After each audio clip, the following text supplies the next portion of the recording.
Buenas tardes, soy Federico y en este módulo vamos a introducir una metodología muy conocida, muy bien fundamentada y comprobados empíricamente sus beneficios y buenos resultados. El aprendizaje basado en proyectos no es de hecho una metodología novedosa, y Jack Kilpatrick en 1918 presentó la metodología de proyectos. Su esquema básico consiste en el tratamiento del currículo según el desarrollo de un plan de trabajo abierto, sea este un problema, una investigación o un informe, relativas a temáticas significativas y contextualizadas para el alumnado, y de los que se desprenden ciertas preguntas o problemas.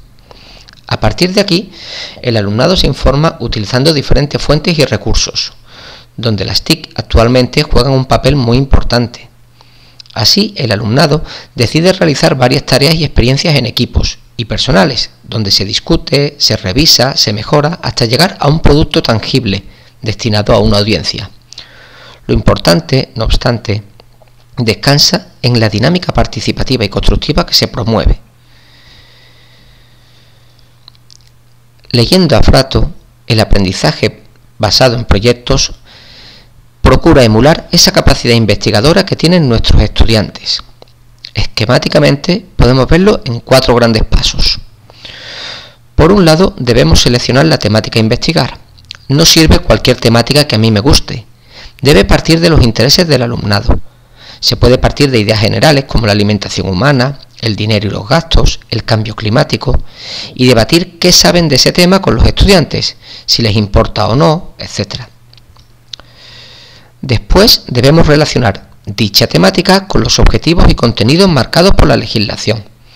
Cualquier tema que se aborde da lugar a contenidos interdisciplinares, así como otros más transversales y actitudinales.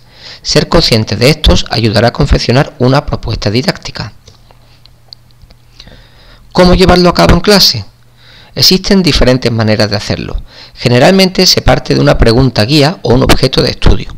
A partir de ahí, los estudiantes, ayudados por el profesor o profesora, suelen plantear una red de preguntas que deben casar con los contenidos que previamente hemos revisado y acordar cómo responder a esas preguntas, qué elementos necesitan, cuánto tiempo tienen para llevar a cabo el estudio final, cómo van a presentar sus resultados. Por último, se debe presentar también cómo se va a evaluar no solo el proyecto en sí mismo, sino también mientras se vaya haciendo, ya desde el inicio. Con frecuencia se utilizan rúbricas, donde se indican los diferentes niveles de desempeño. Esto es especialmente importante en el desarrollo del proyecto, ya que en ocasiones los estudiantes pueden irse por las ramas con el ímpetu de la investigación. Puede darse que la clase entera realice un único proyecto, o bien los estudiantes agrupados en equipos de trabajo realizan cada equipo un proyecto diferente.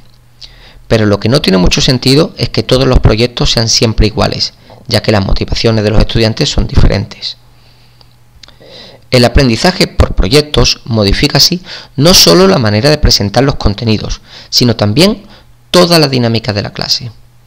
En módulos anteriores se ha hecho hincapié en la gestión social de la clase, en fomentar la autonomía enseñándoles a trabajar en equipo con el aprendizaje cooperativo, en cómo realizar actividades variadas para tener en cuenta las diferentes inteligencias del alumnado.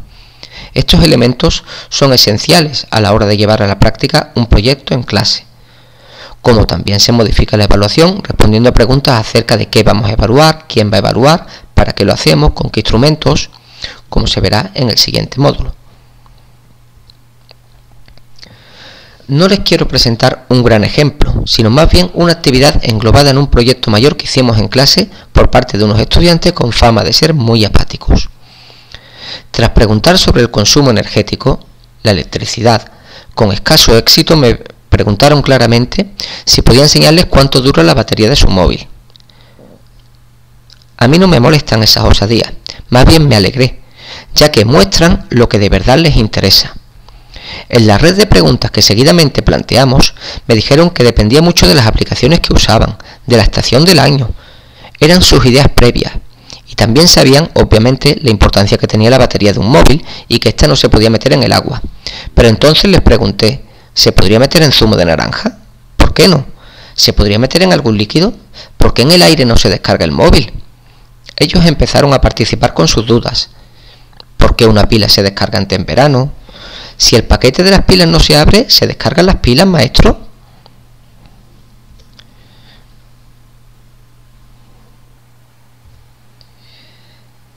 Teniendo ya captado su interés, elaboramos un mapa con lo que queríamos aprender, siendo la pregunta guía la electricidad en el móvil.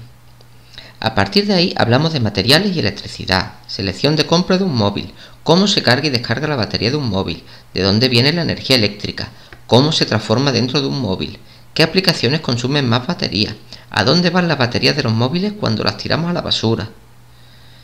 Para cada tema de interés fuimos planteando una serie de actividades, cada una con una ficha evaluativa que, a modo de diario de clase, valoraba qué habíamos aprendido ese día, una rúbrica con niveles de satisfacción y que evaluaba también el funcionamiento del equipo, una propuesta de otras actividades y una calificación final individual. Les presento ahora una actividad que estaba en los contenidos de materiales y la electricidad. Debían hacer un vídeo de un experimento mostrando que el agua no conduce la electricidad. Al final del tema se completaba el mapa mental con todas las actividades que se habían hecho para poder explicárselas a otra persona.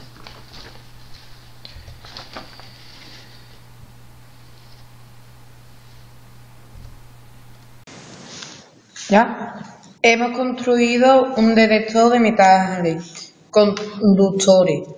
Lo comprobamos con la tijera. En el metal enciende, en el plástico no enciende. Ahora lo comprobamos con el agua. Con el agua pura no enciende.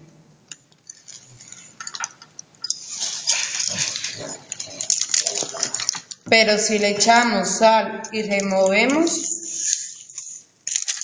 la mezcla,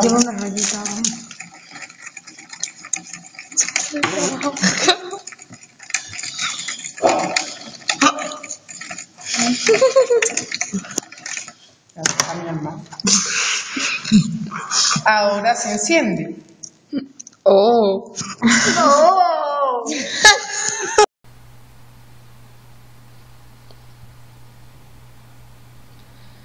¿Han escuchado sus voces al final? ¿Cómo piensan que se lo pasaron haciendo esta actividad? ¿Creen que alguno de estos estudiantes olvidará alguna vez que el agua destilada no conduce la electricidad?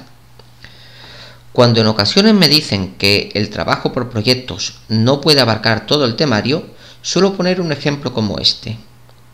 Es verdad que los estudiantes tardaron más en hacer todo el experimento que lo que tardo yo en decirles que el agua es un aislante eléctrico. Pero esos compañeros y compañeras después tienen que hacer una recuperación y luego una recuperación de la recuperación.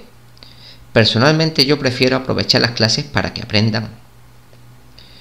No olvidemos que nuestro trabajo es conseguir que ellos aprendan y no acabar un temario. De hecho, actualmente el volumen de información se dobla cada 10 años, por lo que el 90% de lo que un niño o niña tendrá que dominar en su vida aún no se conoce y lo deberá aprender. Un ingrediente básico para aprender es la motivación.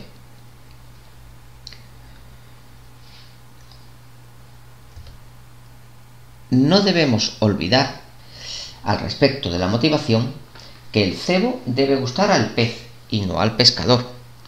Nuestra tarea es conocer los intereses reales de nuestros estudiantes, su propio mundo, y compaginar esto con los contenidos que queremos que aprendan. Que el conocimiento que queremos enseñarles les sirva a ellos justo en ese mismo momento. Démosle respuesta a la pregunta que cada vez más estudiantes hacen. ¿Esto a mí para qué me sirve? Por otro lado, no se trata de hacer una pedagogía de la felicidad. Los estudiantes tienen que trabajar y desarrollar unos hábitos intelectuales difíciles, como tomar decisiones, escuchar otras posibles respuestas, planificar, debatir, para acabar creando un producto o un trabajo de investigación nuevo. Precisamente es el tipo de habilidades que Dale muestra en su famosa pirámide y que ofrece una mayor retención de la información. Si pasado un tiempo no recordamos más que el 20% de lo que oímos, con el aprendizaje por proyecto llegamos a retener más del 70%, ya que activamos destrezas cognitivas superiores. Estos dos hechos bastarían por sí solos para aprender más sobre el aprendizaje basado en proyectos. Hay 2 tareas, aunque solo debemos hacer una de ellas para acabar la lección y aportar alguna idea más a otro compañero o compañera que haya hecho la otra tarea en el foro. En la primera tarea simplemente debéis compartir en el foro la respuesta a las siguientes preguntas. ¿Para qué les sirven esos contenidos que tú estás dando a tu alumnado? ¿Qué utilidad les ven ellos y ellas en esta época de su vida? La segunda tarea se trata también de compartir en el foro una red de preguntas acerca de un tema concreto que les interese y que hayáis trabajado vuestros estudiantes y vosotros, encajado dentro de los contenidos que quieres que aprendan. Buenas tardes y muchas gracias por la atención prestada. Nos vemos en la siguiente lección.